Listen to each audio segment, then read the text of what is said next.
wabarakatuh. Kembali lagi di channel keluarga kami. Kali ini saya akan sharing terkait operasi bibir sumbing, cheilorrhaphy. Pasti operasi bibir sumbing, ketika kita memiliki anak bibir sumbing, yang ditunggu-tunggu adalah tahapan operasi bibir sumbing pasti. Dan hal yang sangat mendebarkan adalah menunggu anak di balik ruang operasi. Itu rasanya, ya Allah, kayak melebihi deg-degannya waktu mau akad nikah, sumpah. Karena rasa khawatir, rasanya gimana ya hasilnya nanti, itu rasanya bener-bener menegangkan, bener-bener mendebarkan, mengkhawatirkan ya intinya. Langsung saja saya akan sharing yang perlu tentang operasi bibir sumbing yang perlu Bapak Ibu tahu, yaitu operasi bibir sumbing minimal dilakukan di usia 3 bulan dengan berat badan minimal 5 kilo. Jadi misal belum mencapai 5 kilo, tidak akan dilakukan operasi. Dokter akan menunda sampai berat badannya mencapai 5 kilo. Kemudian kadang ada juga kasus anak sudah 5 kilo, usia sudah di atas 5 bulan, ternyata ada kelainan jantung misalnya. Seperti ada ibu-ibu yang sharing tuh, jadi ada kelainan jantung, jadi perlu operasi jantungnya dulu baru. Jadi bertahap ya Ma, tergantung kasusnya, tiap anak beda-beda. Kalau tidak ada masalah kelainan lainnya, pasti usia terus berat badan sudah 5 kilo dan usia sudah 3 bulan pasti akan dilakukan operasi. Untuk masalah dokter seperti yang saya sudah sharing di postingan sebelumnya terkait tahapan operasi bibir sumbing, saya sudah menjelaskan, saya ulangi kembali bahwa dokter yang melakukan operasi bibir sumbing, yang recommended melakukan operasi bibir sumbing ada 2 macam, yaitu dokter bedah plastik, yang kedua dokter spesialis bedah mulut. Jangan di spesialis bedah biasa ya. Jadi pilihlah dokter spesialis bedah mulut atau spesialis bedah plastik yang sudah recommended. Jadi Bapak Ibu yang belum tahu terkait komunitas Satu Senyum, sebaiknya kunjungi dulu situs Satu Senyum. Saya akan sertakan di description box. Di situ sudah ada recommended dokter-dokter di setiap daerah di Indonesia. Dokter-dokter yang recommended, yang hasilnya lumayan bagus, yang hasilnya sudah terbukti bagus gitu loh Ma ya. Jadi kadang ada ibu-ibu yang, kalau saya pribadi, tapi balik lagi semua juga ada faktor kebecuan juga ada sih. Kadang ada yang bilang males kan, kadang mungkin yang dianugerahi bibir sumbing mungkin rumahnya di pelosok misalnya ya, kemudian yang recommended adalah di kota, dokternya sedia mau operasi di daerahnya, monggo saja. Kalau kalian memutuskan untuk memilih dokter yang di daerah itu tadi, lihatlah, tanya-tanya, jangan malu untuk bertanya di grup, dokter ini recommended gak, dokter A atau dokter B itu recommended gak. Jangan malu-malu ya untuk tanya, karena efeknya panjang gitulah. Begitu hasilnya kurang memuaskan, untuk revisi kan sudah ada scar, sudah ada bekas luka gitu. Jadi beda sekali operasi sudah bagus dengan sekali operasi terus menceng bibirnya, itu kan eman gitu. Tahapan ini benar-benar tahapan yang benar-benar yang mendebarkan itu tadi ya. Begitu hasilnya bener lekuk-lekuk, ternyata agak jingkat gitu kan, eman ya.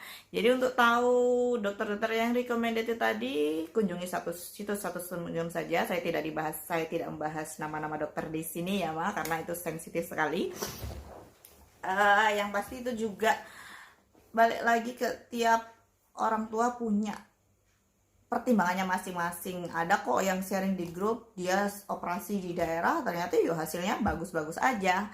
Jadi jangan malu-malu untuk bertanya, karena efeknya sangat panjang. Begitu hasilnya kurang maksimal, harus revisi lagi, harus masuk ruang operasi lagi, harus merasain anak kita masuk ruang operasi perawatan lagi, kasihan. Kita kan harapannya anak sekali operasi sudah bagus, tidak banyak sekar, tidak banyak bekas luka, harapannya kan seperti itu. Jadi kalau berharap seperti itu jangan lupa tanya-tanya di grup, jangan malu-malu untuk tanya, atau bisa tanya lewat komen di bawah ya, saya pasti akan jawab. Saya sharing tentang operasinya Yasna ya. Yasna operasi dengan dokter Putri, Dr. Indri Laksmi Putri, spesialis bedah plastik di Rumah Sakit UNER pada tanggal 10 Agustus 2020, tepat di usianya usia 7 bulan. Yang pasti mendebarkan sekali ya, berada di menunggu di pintu ruang operasi. Masya Allah, rasanya saya itu sembari nunggu kan operasinya 1 jam atau 2 jam ya, lupa. Itu saya sholat, karena memang waktu duhur ya operasinya, sholat, nangis, bukannya sholat nangis, ya Allah kasih kemudahan untuk operasinya, kasih kemudahan untuk dokternya, memberikan skillnya yang terbaiknya, memberikan hasil yang optimal nanti pada anak saya. Itu rasanya Masya Allah, nangis, bingung, khawatir, itu pasti. Untuk mama-mama yang belum dilakukan operasi, yang perlu disiapkan yang pasti adalah tangan robot ya, nah. Kalian harus beli sebelum operasi dilakukan. Tangan robot bisa beli online, ada ibu-ibu yang jual di grup itu. Kalau saya pribadi, karena saya tinggal di Surabaya, saya beli di yayasan CLP Surabaya, Yayasan Cleft Center Surabaya. Oh ya, saya bercerita tentang yayasan ini juga, mama-mama juga bisa operasi lewat yayasan ini. Jadi di grup itu sudah dijelaskan bisa lewat yayasan CLP ini, memang hasilnya sudah terbukti bagus-bagus. Tapi berhubung, jadi yayasan ini kan kerjasama dengan dokter-dokter bedah plastik yang sudah recommended, dan memang dokter yang mengoperasi, yang rekanan dari yayasan ini memang dokter yang ada di situs Satu Senyum, di list Satu Senyum. Tapi berhubung saya sama suami yang dokter yang kami pilih tidak ada di list yayasan, jadi saya hanya beli tangan robotnya. Bisa kok, hanya beli saja tanpa operasi lewat yayasan bisa. Dan harganya murah banget, satu pasang 15.000 ya. Betul, 15.000. Jadi satu pasang 15.000 apa? 230 ya. 230 seingat saya. Jadi saya dapat 2 itu dengan harga 30.000. Nanti saya sertakan ya, takut saya salah, nanti saya cek lagi. Kemudian yang pasti ini sangat membantu banget, karena memang saat selesai operasi itu pastikan anak tidak menyentuh jahitannya. Dengan adanya tangan robot itu tadi, anak tidak bisa, nanti saya sertakan videonya, anak tidak akan bisa menjangkau bibirnya. Jadi operasi bibir itu ada jahitannya kan di sini. Nah, itu yang perlu dilakukan adalah perawatan. Jadi kadang ada yang bertanya, ini kan kita pastinya pengennya nanti tidak ada skar atau bekas luka. Pasti ada lah bekas luka, maksudnya tidak kentara, paling nggak samar gitu kan. Ada salep-salep yang menyamarkan, ada kilokote, ada dermatitis apa ya namanya. Dan itu nanti mah. Jadi begitu selesai operasi, lakukan aja perawatan seperti yang dibilang dokternya, yaitu membersihkan lukanya secara periodik. Membersihkan luka. Setelah operasi itu biasanya perawatannya adalah yang pasti dibersihkan dari darah-darah. Karena pas awal pasca operasi itu pasti berdarah-darah. tenang, gak usah panik, karena memang pas awal berapa jam setelah operasi itu lumrah biasa. Tapi kalau sampai usia 3 hari pasca operasi berdarah-darah itu perlu kontrol ulang ya mah. Jadi kalau berdarah-darahnya itu pas berapa jam setelah operasi saja kok. Besoknya itu sudah tidak berdarah-darah. Kalau saya perawatannya kadang kan keluar dikit aja dari sini, itu dibersihkan aja pakai cotton bud. Cotton bud yang dikasih air hangat. Kemudian dokternya tidak menyarankan diberi salep-salepan, tidak perlu karena ada obatnya, ada antibiotik, obat dari dalam ya, antibiotik dan anti nyeri, jadi obatnya minum. Tapi ada juga di grup yang sharing bahwa perawatannya itu ada yang dikasih salep gentamicin kalau nggak salah, salep antibiotik luar. Jadi kalau saya ngikut dokternya aja, kalau dokter yang merawat anak saya obatnya dari dalam, antibiotik anti nyerinya dari dalam, ya dari luar cukup dibersihkan aja. Jadi prinsipnya minum obatnya rutin, antibiotik sesuai jadwal, kemudian anti nyeri juga diminumkan agar tidak rewel anaknya, kemudian rawat lukanya dipastikan bersih, jadi jangan sampai kering darah-darahnya baru dibersihkan. Jadi begitu keluar langsung dilap pakai tisu kering boleh, tidak jangan terlalu parno ya, karena jahitan itu kalau bisa dipastikan benar-benar kering. Mandi pun itu biasanya rewang saya itu mandiinnya kebagian muka nih cuma dilapi aja, tapi badannya mandi seperti biasa. Cuma kalau waktu bagian wajah ini hanya dilapi aja, diusahakan kering itu tadi. Kemudian untuk perawatan bibir itu mudah sih, tidak sesulit langit-langit. Perawatan pasca operasi langit-langit. Kalau perawatan pasca operasi bibir itu insya Allah rewelnya tidak serewel operasi langit-langit. Jadi memang setiap tahap operasi mama harus siap mental, siap fisik. Anak rewel itu pastilah, tapi tiap anak kan rewelnya masing-masing ya. Ada yang rewel cuma semalaman, ada yang berhari-hari, harus sabar. Wajar ngerasain luka segitu dijahit itu kan pasti nyeri ya. Jadi luangkan waktu dan tetap jaga emosi kita. Kemudian yang pasti kerjasama lah dengan suami. Mungkin digendong, kan di rumah sakit jaganya sama suami ya, kalau di rumah pasti ada rewang masih. Paling utama adalah anak tidak kena tangannya atau anak terjerungup, karena sharing saya pribadi, anak saya operasi di usia 7 bulan. Di usia 7 bulan itu dia posisi belajar duduk, dan yang teledor adalah saya sendiri. Jadi saya pas balas WA gini, pegangin dia tempat fokus HP, dia terjerungkup gini. Jadilah ya Allah, itu posisi jahitan belum jadi juga berapa hari, itu baru 4 hari kalau nggak salah. Akhirnya jebol, bukan jebol di sini ya untungnya ya, jebol yang di dalam nanti saya share itu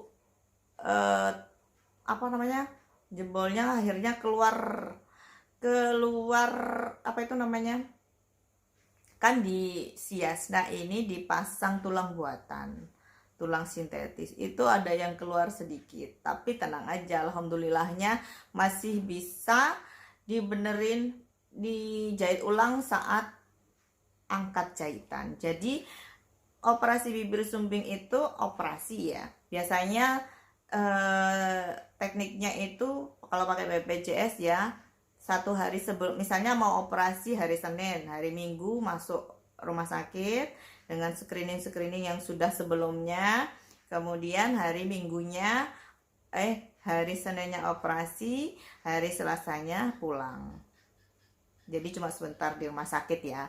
Jadi perawatan selanjutnya bergantung pada kita. Bagaimana kita menjaga agar anak tidak menyentuh jahitannya atau adik atau jahitannya, apalagi tambah di ini, atau saudaranya, bisa kakak-kakaknya, ya kan, seperti anak saya yang kembar tuh kan punya kembaran ya. Kalau bisa kan tidak, dan alhamdulillah tidak sampai ya kakak-kakaknya mengganggu jahitannya. Jadi seminggu setelah operasi kita akan masuk rumah sakit lagi. Masuk rumah sakit lagi untuk angkat jahitan. Itu pun prosedurnya sama seperti mau operasi ya. Jadi dibius lagi, masuk ruang operasi lagi. Jadi istilahnya sekitar tapi lebih cepat ya. Misalnya hari Minggu masuk rumah sakit, hari Senin diangkat jahitan, hari Senin juga bisa pulang, seperti itu. Menginap 1 malam lah di rumah sakit. Itu baru setelah angkat jahitan dokter akan menyarankan untuk pakai salep anti samar, anti keloid ya. Entah, kalau saya pakainya yang kilokote ya, Mang. Jadi berproses ya, memang tidak bisa hasil itu minta instan. Apalagi kasus seperti anak saya yang dipasangi tulang buatan itu tadi, memang awal-awal kaku dan bahkan dekok. Terus kemudian saya jadi kayak tinggi sebelah gitu loh. Tapi seiring berjalan waktu saya juga minta sharing dari ibu-ibu yang lain yang dilakukan hal yang sama, minta ke dokternya, pasien, nomor ibu pasien yang lain. Ternyata sharingnya bisa kok, dan hasilnya memang bagus yang ibu-ibu yang lainnya. Dan awalnya anak saya nggak bisa gini, sekarang sudah bisa. Jadi memang berproses. Saya juga positive thinking, bismillah hasilnya optimal seperti yang dibilang dokternya, bahwa anak saya tidak perlu operasi gusi di usia 9 tahun nanti. Ini saat ini masih bolong sih gusinya, mungkin karena masih usia 3 tahun dan masih berproses. Dan memang benar apa yang bilang dokternya, semua berproses, tidak bisa langsung instan. Dan memang awalnya penyet banget hidungnya, sekarang usia 3 tahun agak ngangkat sedikit, tapi memang tidak simetris, dan memang akan dilakukan revisi nanti di usia 4 tahun. Jadi sekali lagi kepada Bapak Ibu yang mungkin hasilnya deko atau jingkat sebelah, sabar, jangan ke susu revisi. Mungkin perlu revisi mungkin 6 bulan atau 1 tahun setelah operasi. Jangan sebulan setelah operasi dokternya minta ayo siap revisi, atau 3 bulan setelah operasi siap revisi. Menurut saya jangan deh, ditunggu aja sambil usaha di pijit-pijit sama berproses kok, semua berproses. Karena saya sendiri juga deko awalnya hasilnya, kemudian juga dengan pijatan, meskipun agak ditepis-tepis itu agak dipijat-pijat, dan alhamdulillah hasilnya seperti ini. Hasilnya seperti sekarang saat ini. Dan memang tidak bisa sempurna seperti ciptaan Allah ya, namanya juga anunya manusia ya, operasinya manusia. Jadi kesempurnaan hanya milik Allah. Yang penting alhamdulillah tidak jingkat banget, dan alhamdulillah juga bekas operasinya termasuk samar, meskipun ada agak keloid sedikit di bagian hidungnya, di bagian bawah hidung. Bismillah, kalau saya positive thinking aja, semua pasti bisa dibenerin, tapi memang ada waktunya, tidak bisa langsung instan. Terus saya minta nomornya ibu pasien yang lain dong, yang dilakukan EJPP sama, ya sampai segitunya gitu saya, karena khawatir.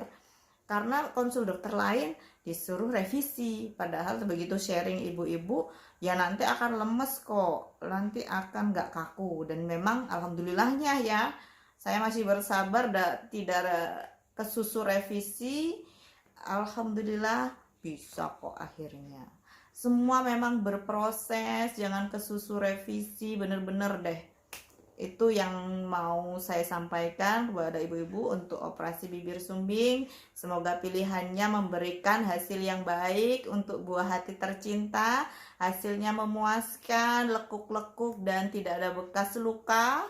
Saya berdoa untuk ibu-ibu sekalian, semoga postingan saya ini bermanfaat, Dan jangan lupa share kepada rekan-rekan yang lain atau saudara atau teman yang membutuhkan. Klik like-nya dan subscribe-nya ya Ayah Bunda. Terima kasih sudah menonton video saya. Assalamualaikum warahmatullahi wabarakatuh.